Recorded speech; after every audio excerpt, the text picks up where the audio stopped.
I'm Lee Carter. And I'm Price Carter.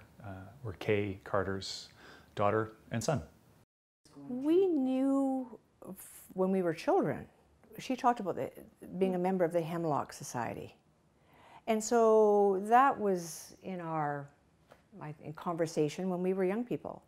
And when she had been ill with spinal stenosis for a couple of years, and it got where she was really debilitated, she said to me one August visit when I went to see her in her care facility, she said, I want you to ask you if you would take me overseas so that I could die with dignity.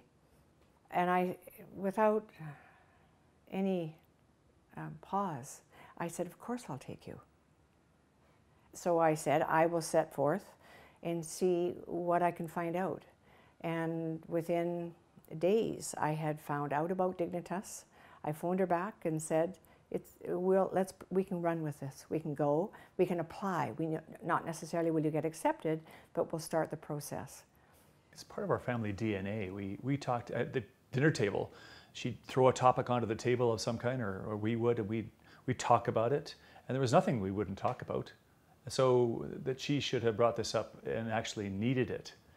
We might have talked about it years before in a general sense, but when it was her time, it was just a natural, oh, so in this case, she needs it, she wants it, of course we'll support her. She's the mother of 7 children, she and Ron, and so keeping 9 people fed, watered is a big challenge. And the house that my father built in North Van, and it was a great childhood. They both were great parents, and you think afterwards, you don't think at the time, but you think afterwards how lucky we were with the kind of things, the quiet wisdom. Never was it ever fist pounding, these people are wrong and this is right, but it was more inquisitive or questioning. Like, does that seem right to you, that women are not as equal to men? Does that seem right? And you'd say, well, I think that this might be true. And so a discussion over the dinner times would last for quite a long time. We had a long table with many people at it, and we would chew on these things. And much older are you? You're much older than I am. But there's quite a difference in the ages of us, and through full spectrum of ages, we would pull on a topic and chew it for a while, and then and not realizing at the time we were kind of learning about considering alternate points of view. The spine starts to turn, and it affects most of your extremities first, and it just very slowly, or sometimes not so slowly, affects you can't use your feet and you can't use your hands, and then it just gets more and more significant at what you cannot do.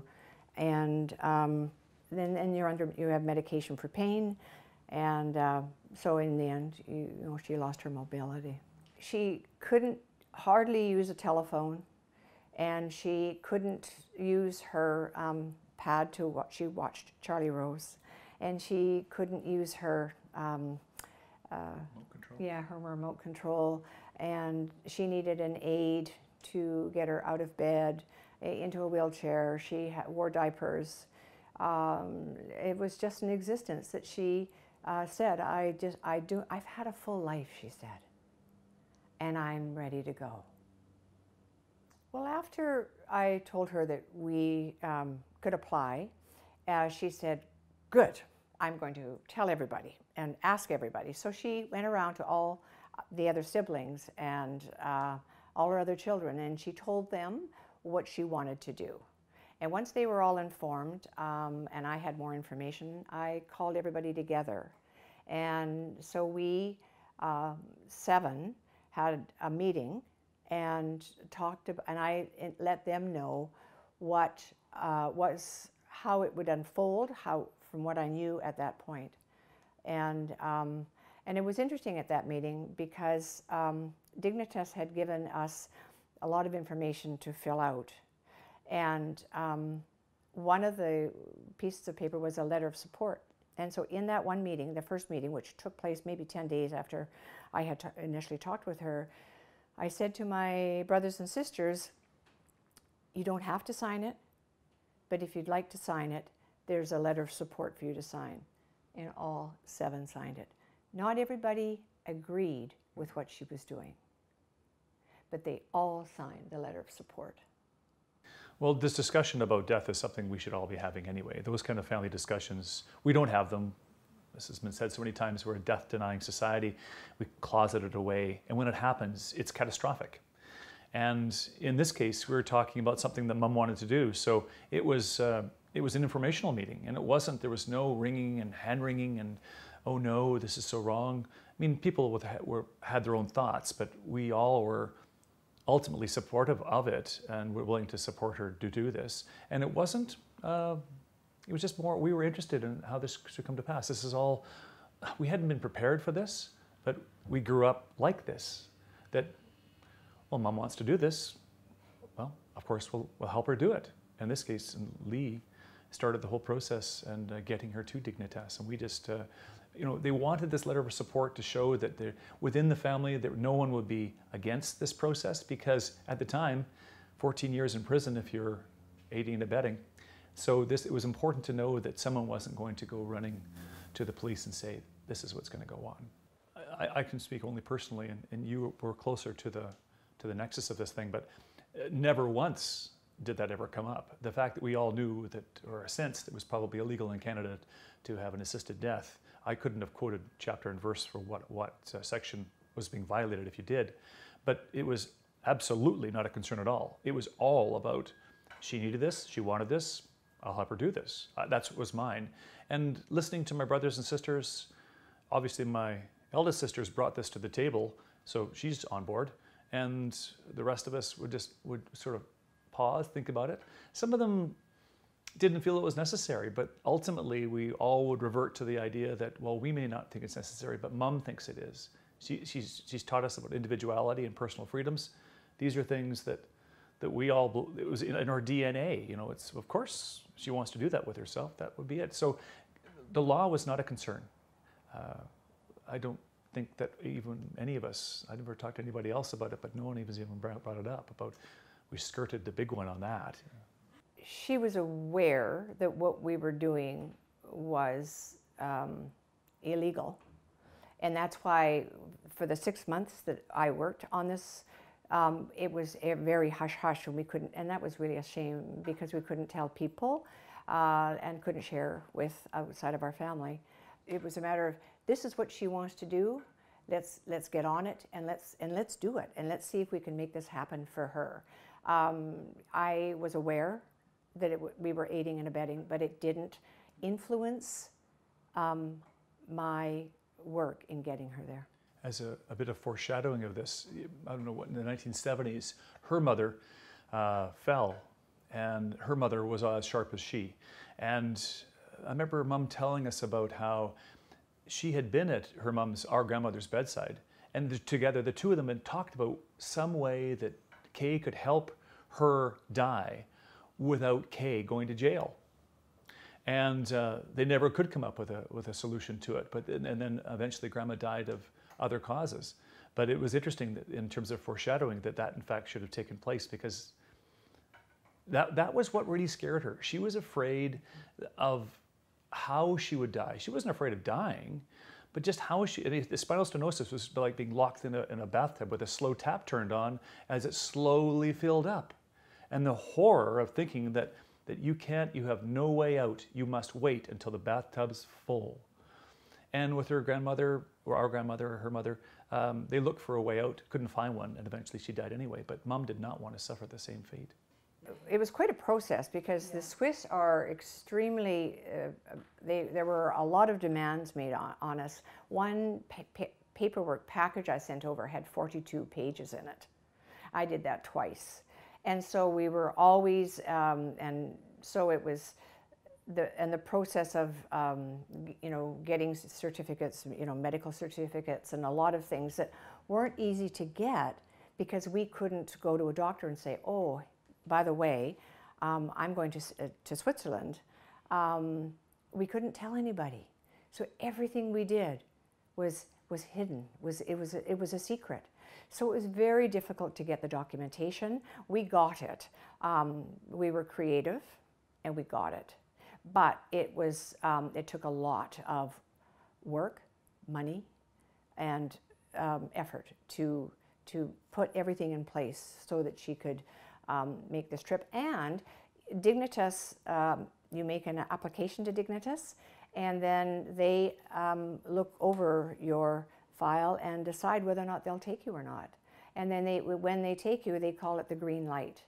And the day that we got the green light, we knew that. And when I phoned her and said, Katie, we've got the green light.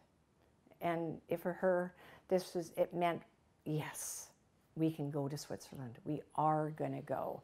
So then it was timing and when would that happen. And there were still more things to do, but then we could start to think about, oh, we are going to go. You know, the suffering any one of us could suffer at some kind of a death is universal. Any one of us could suffer one of these terrible deaths. And just because she had Lee and she had the means to go, that's great for Kay. But it really speaks how sad it is for the rest of Canadians that they can't unless they have an advocate, a champion like Lee was for Mom. And the money. And the money, yeah. And then as Dignitas, the green light, it's a narrow, it files into one narrow corridor, one person, at a time, and that's not a lot of people. And there's a lot of people that would need this. Dignitas gives you a time. So after the green light, then you ask a whole bunch more questions, and they were phenomenal in the communication links that we had with them. They would answer any question I had via email. It was tremendous. And then they wanted to because I did all of the organizing, they didn't know how real she was. So they said, Lee, we need to talk with your mom. And so after Charlie Rose, we arranged a phone call to Europe, to Switzerland, and we talked with them, and they talked to Katie. They talked to Kay Carter and asked her questions that she could answer, and so to make sure that that was her wish and that's who she was. So they spoke with her directly. And then once they did that, and the ball was really rolling for January 15th and January 10th. Excuse me. So they said, okay, we've scheduled you for January 10th, and once we got the date, then we were able to start to make airplane reservations and plans, and how are we going to do this, and how are we going to get her out of the care facility. We made a stop in Toronto so she could say goodbye to her sister. She had one sister, and Val came down from Peterborough. And we had a wonderful visit together. So that was our overnight in Toronto. And then we left the next morning and went over to Zurich.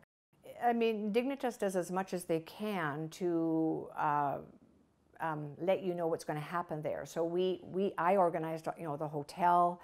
But you arrive at the airport. The taxi doesn't accommodate a wheelchair. So we have to wait, and she's traveled a long time. She's in a wheelchair. She had a lie-flat seat going over, but this is a really tough journey for someone that was suffering as she was, and I think so. We just every time you came up to an obstacle, we would just go, okay, what are we going to do with this? And talk to somebody. We need some kind of a vehicle that will take a wheelchair, and somebody looked after that. And so yeah, that was the arrival, and then we had an appointment that night to speak with the doctor. So we had to go out of Zurich and an hour's cab ride, and it wouldn't take all four of us, so we had to split cabs. That was $500. That's Switzerland. It's expensive, but anyway, we saw the doctor that night. And he asked her directly a number of questions about dying, and then he asked her to drink a glass of water, and she drank it, but he timed her. And after we got back to the hotel, she said, I need to make sure I can drink that drink quickly. And so she was concerned that she wouldn't be able to drink the drink quickly, but she did. But still, these were pressures that she so wanted a peaceful death. I think she practiced even. She practiced drinking water so she could drink it faster. Make sure that there would be no problems with it. but the week there, and then we had fun. We went out to a restaurant. We were 5 days there. Okay. We arrived on a Monday, and she died on a Friday at noon. But tell them what she said to Hollis when you were boarding the airplane. Oh, this was departure. You asked a departure out of Vancouver was really an experience because all of her grandchildren and my sisters and brothers were at the airport saying goodbye to her, and they're crying. They're sad. This is the last time they're going to see Grandma, and we kind of parted from them on our way down to the gate, and my mom said to Hollis, my husband, "I want this to be fun. I want this to be a lark. I want us to have fun on this journey." So that's when we changed it up, and we went, okay, that's what we're going to do, and we did. And we'll tell you later about the night in the hotel, but the week there was quite remarkable. But she clearly got tired, as you can imagine. And I wasn't a caregiver. She lived in a care facility for 2 years. We're changing diapers. We're putting her on the toilet. She fell out of the wheelchair. We had a number of things happen to us because we're new caregivers. I've never done this before. But always we'd pick up and we go, okay, next, we won't be doing that again because that happened. And we learned. But it was an incredible experience, learning experience, really, working with someone who was in a wheelchair. And we didn't know all of the behind-the-scenes things. Oh yes, I was there. It was. I don't want to put words in your mouth. No, I wouldn't use that word. I would say it was a gift. Yes. For me, it was a gift. And people would ask me later, and I'd say I was there for the birth of my children and for the death of my mother, and both were equally moving experiences, but for different reasons.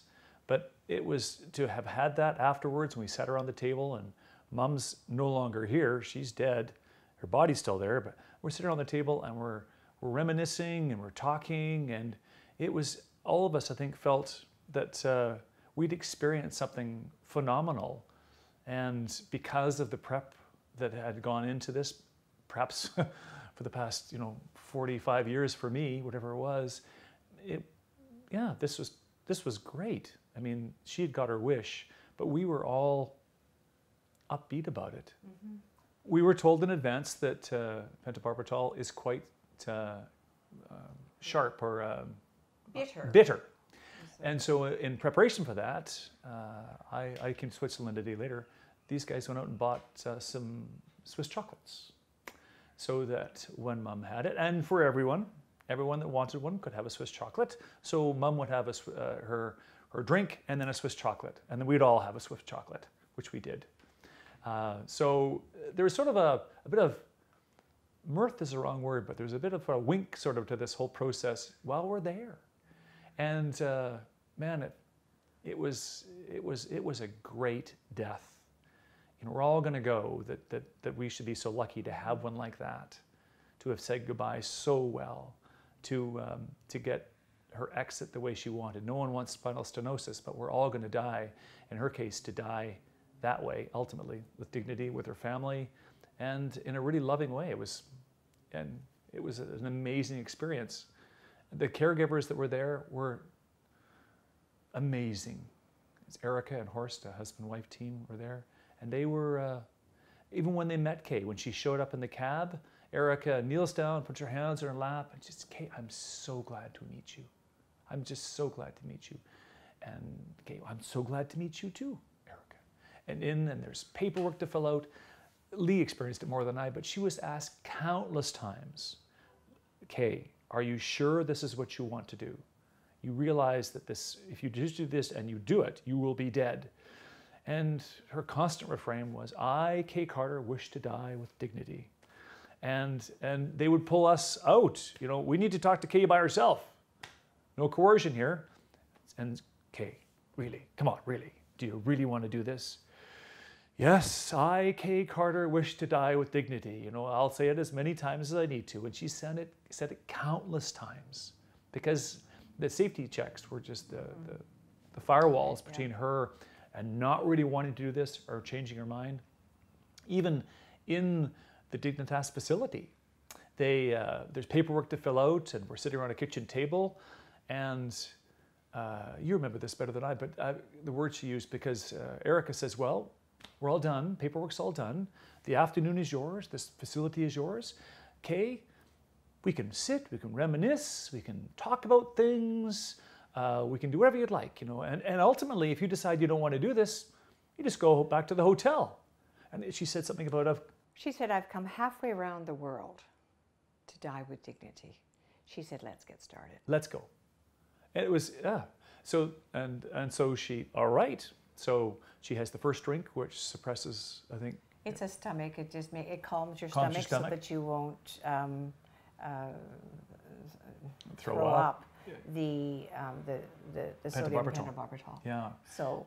And that takes 15 minutes. And we talked and we'd reminisce about things. There was no tears. It wasn't that there couldn't have been tears. It's just that we were there for a reason, and we were doing exactly what everyone wanted to do, what she wanted to do. We're there supporting her. And so after 15 minutes, there's a bed. It's like a huge kitchen, a huge kitchen. There's a bed at the other end. So he sat on the bed. And then if I was a director, I could not have scripted this whole process any better. Erica leans down and she puts her hands on her knees and she says, Kay, when you drink this, you will die. Are you sure this is what you want to do? And she says, I, Kay Carter, wish to die with dignity. Okay. All right then. And what did she say? What did Erica say? I'll meet you on the other side. I'll meet you on the other side. Wait for me, I'll meet you on the other side. So, she has the pentobarbital, Mom takes it, she drinks it, we all have Springly chocolates, yay! And we just... She fell asleep. She fell asleep. She fell asleep in our arms. So she's between us. So there's Lee, and then there's Marie, and Mom's in the middle, and Hollis is over there, and I'm over here, and we all have our hands on her shoulder, on her back, like this. And she's sitting up, we're sitting on the edge of the bed, and she just starts getting sleepy. Getting kind of sleepy. So she starts to lean back. We're just holding her, like, and she's going back and back onto some pillows. And we're just, Mom, we love you so much, and our life has been great. Thank you. And then at one point she started snoring, and she's snoring. And Erica had said she used to be an emergency nurse, and she says that she knew of people that had had comas before, and they could hear people when they were in that state. So talk to her, because we stopped talking. We stopped talking because we thought she couldn't hear us anymore. And she said, no, she can. So we started more stories, more talking to her. And after about 15 minutes, and she's lying in the bed, and her arms are sort of like this around her, horse came over and just touched her like this. I think she's gone. I think she's gone. And then, in a piece of beautiful symmetry, Erica opens the doors, and the curtains billow out. French doors on the other side of the room, and they were draped with these big white drapes. And so she walked across the room, and she opened these French doors, and she said, and the drapes flew out the window, and she said, let her spirit fly. And I mean, you're right, it couldn't have been scripted any better than that. It was just a phenomenal experience. So we would, Mom is now dead, and we're all sort of, the four of us are still there, but in our own time, each one of us would sort of got up, move away. Left when we were ready. Yeah. It's all about, there's no hurry here. No. It's all about us. It's about her and us and when we're ready. And when bit by bit we went back to the kitchen table, and they offered me cognac or tea or coffee. Yeah. And I said, I'll have a cognac, thank you. We all had cognac, except for Marie doesn't drink. Oh, that's right. So I said, I'll take Marie's cognac. And we sat her at the table. There's Mom's body over there, and we're at the kitchen table, and we're totally good with this. Yeah. We're totally okay with this. And there's no sobbing or wailing or crying, because ultimately, if you'd asked anyone, no one did, if you'd asked anybody, isn't this a sad moment? No. This is what Mom wanted. And it was a little bit busy too, because there are formalities. So the coroner comes in and right with Mom, and then the police, they ask us questions, and we were advised in advance that this would happen. Yes. So there were no surprises for us, but there was the interchange, wasn't there, with the officials there? Absolutely, and just to close off their end of the legal, they filmed the entire time. They used camera to show that Kay was not coerced in any way. And once the paperwork was done, we had to get a cab to go back, and so we're waiting for the cab. And I realized that I'd left something when I was sitting on the bed with Mom. And Mom is on the bed, the sheet over her now, and she's now dead. I remember I grabbed my thing and I tapped her on the shoulder, said, "See you later, Mom." And out to the taxi. I didn't even think of it at the time. Out to the taxi, and then we went back. But to back up a little bit, if I may, in the hotel, just to give you a sense of what it was like, because Lee had arranged for 2 rooms that were adjoining, and Mom had not been able to tell anyone what she was planning on doing. So that night we composed a letter, and Mom wanted it to absolve any of us in any culpability in this, but she also wanted to tell everyone that knew her, that this is what she really wanted to do. So together we came up with a letter that worked for her, and she says, well, we need to mail that, and she had an address book. And so we'd be in 2 different rooms folding and envelopes and stamps. And you'd hear this, what about so-and-so in Parksville? Well, I think she's with her mom now. Try on the other place. And they went back, how about, are we sending it to so? No, send it to his brother. He'll get it. He'll give it to her. And it was really quite fun. It was like busy elves. And we're doing this prep for tomorrow. And the plan was that once we came back from the Dignitas fertility, once she had died, we'd put these in a Swiss mailbox, and then we're going out to a little bar that I used to go to on layovers, and we're going to toast Mom with schnapps in these little glasses that have a cross on them, and so we did go to that little bar, and it's a little place that has live music and there's slapping and playing music and violins and things, and we were we stayed there and we toasted Mom. Yeah. It was a great close, and as it turned out, just as an adjunct to the story, the next day we're at the airport to go home. Who is in the terminal waiting with us to go to Canada? Erica. Erica's there. She's going back for her next client from Canada. And so we got to travel with her. And then Lee had said, you are so lucky, because she had said, I have to travel to Chatham to pick up my next client. And I'm going to go to Toronto and get a bus, then go to Chatham. Well, this is backwards and forwards. I says, no, you will. I'll drive you there. And Lee and everyone else said, we're jealous because you get to spend more time with Erica than we do. And I had a chance to actually talk to this fellow who was about to go through the same process that our mother had, and talk to him about it. And I didn't need to allay his concern. He wasn't concerned at all, but I just explained the process that I had seen and how really wonderful it was. I was approached by BC Civil Liberties, and they asked Hollis, my husband, and I if we would talk to them about being plaintiffs in this case. And both of us went, of course we will. Why would we do that? Oh, it's just continuing what she had always wanted, that Canadians should have a choice in how they die. Well, what hit me was I was exhausted. So when we came back from Switzerland, my sisters said, okay, when are we going to have some kind of a service or some kind of a, honor our mom? And they were talking about 3 weeks, and I said, guys, I can't wait 3 weeks. I need to go away. I need just to drop anchor somewhere. And so we had it within 10 days. We had her service, and then I left and I went away and all by myself, and I dropped anchor on a beach for 6 days. And that's just what I needed to do. Oh, it is important because yes, they don't accept all cases. We felt though that it was something that it was time.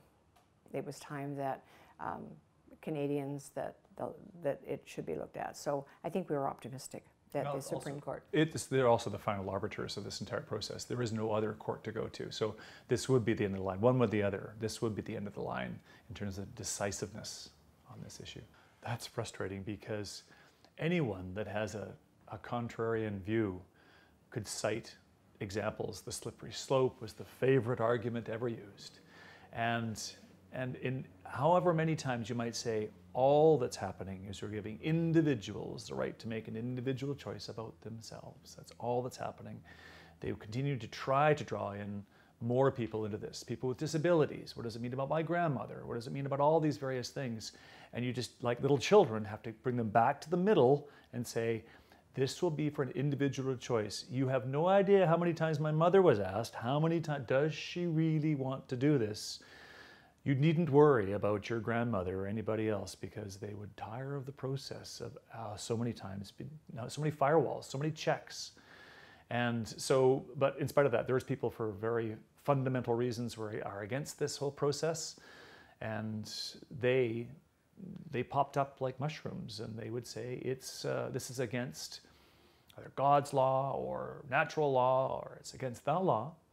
And then they would cite these various reasons for, I have a grandmother who's in a bed and has a good quality of life. Then she should stay there, would I say. Or I'm a quadriplegic and I have a good quality of life. I don't want to die. You shouldn't. But in spite of that, they kept coming back. No. But in spite of what you're doing means that they're going to kill people. And as happened afterwards, they did the kind of checks and balances they talked about were enormous. I mean, I don't imagine how you could possibly railroad anyone into this process. There's just too many checks to stop that. When the decision came down, When Josh walked in the room. oh my gosh, we have these stereotypes of lawyers, and many of them incorrect, but that's the only time I've ever seen all the lawyers weeping. They were so overjoyed. They came in the room, there was tears streaming down the aisle, their eyes, and Josh said, we won. We won everything. It was unanimous. They were beside themselves, and they had worked so hard on this. Everyone had. It was an absolute vindication of this perspective of a Canadian's right to freedom for their own bodies, and to have not just a decision that was in favor of it, but a unanimous decision. And more than we learned later, not only was it unanimous, it was far broader in scope. The legal team had asked for a very specific and narrow interpretation of that particular statute because they couldn't afford to go too broad. But the Supreme Court could in their ruling, and they did. And it was fantastic because they drew in people with mental difficulties, about predetermination, people, minors, all these sort of really difficult topics. They spoke to each one of these things. And it was, the government had how many years to make this decision? And they finally, and they sat in their hands, they did nothing. Finally, the Supreme Court of Canada did all the work for them and laid out this perfect palette of options to choose, ways that they could go about doing this. And then the government got hold of it. I was devastated. I was angry. I was stunned. Not just for me and the team and people and all of the last 5 years, but for Canadians who continue to suffer. And they were left out of this bill. Where was the compassion? Where was the heart of the Liberal government when they put this bill through? It was expediency so important to them that they were willing to put through this narrow bill that would include maybe not even our mother. Yeah, that was what was really ironic, because Kay Carter wouldn't have qualified under the C-14 the way it is written, and the legislation effectively subverts what the Supreme Court said Canadians should have. And they made this very narrow definition, foreseeable death. Arguably, all of us have foreseeable deaths, but according to the interpretation, I think it's within 6 months.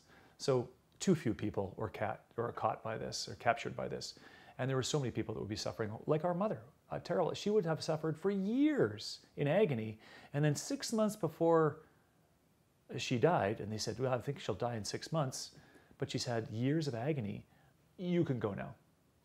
It's like a forced internment. It's awful. It's unfair. It's unjust. She'd be very proud of you. Well, she actually thanked me. On Thursday night, she died Friday morning.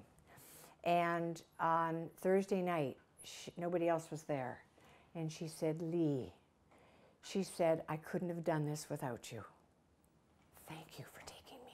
Thank you for bringing me here. And so from the other side, if she were, she would be disappointed for sure with C-14. Oh, yes. And she'd be feeling, I think, like, as we have felt. But I think she'd be very proud of us as a family. I think she'd be proud of Hollis, and she considered him part of our family. Absolutely. And she'd be very proud of where her journey has ultimately taken us all, taken us Canadians. I don't think any one of us really thinks about when we have children or how we're bringing them up, what they'll become. But I think in retrospect, when you look back, she might look and look upon her flock and go, wow, I did pretty good.